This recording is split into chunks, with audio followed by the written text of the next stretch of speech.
Let's recap some of the action from college football Saturday.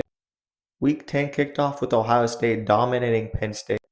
While Penn State scored 14 points in the first half, it was only a 3-point game at halftime. Ohio State continues to dominate second halves of games.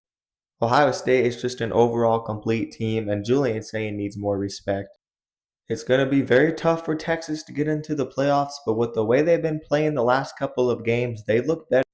They had a great comeback win against Mississippi State. They carried over that momentum with a great offensive performance. Steve Sarkisian was letting it loose.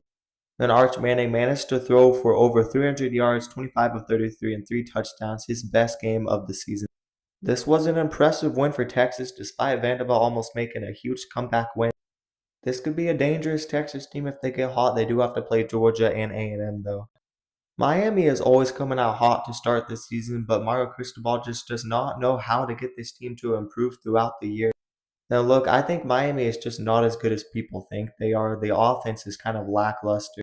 They got that one lucky win over Notre Dame to start the season, but I haven't really seen much growth from this team, and they are definitely out of the playoffs now.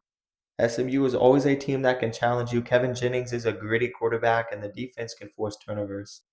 I knew Houston were frauds. I didn't rank them last week, and they ended up losing to West Virginia, a team that has been so terrible this year. They give up 45 points to a new quarterback.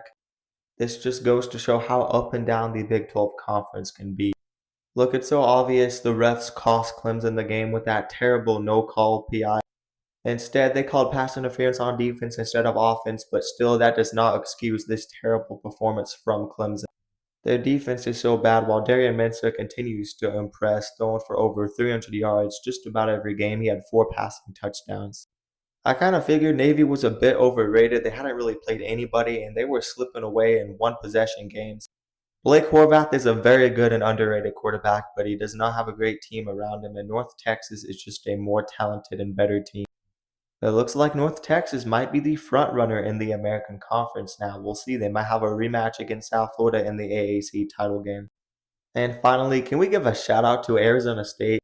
It just seems like when their back is against the wall, Kenny Dillingham does something crazy. He finds a way to get his team to win. And how about just going full ground attack with your big quarterback and Jeff Sims? This is unbelievable. 228 rushing yards and 2 touchdowns. When you don't have a reliant passing game, just win the game on the ground against a battered up and beaten up Iowa State team that is hurt with injuries. Kenny Dillingham is a really good coach, but he needs to get his quarterback for the future, or it's going to be hard to continue to win.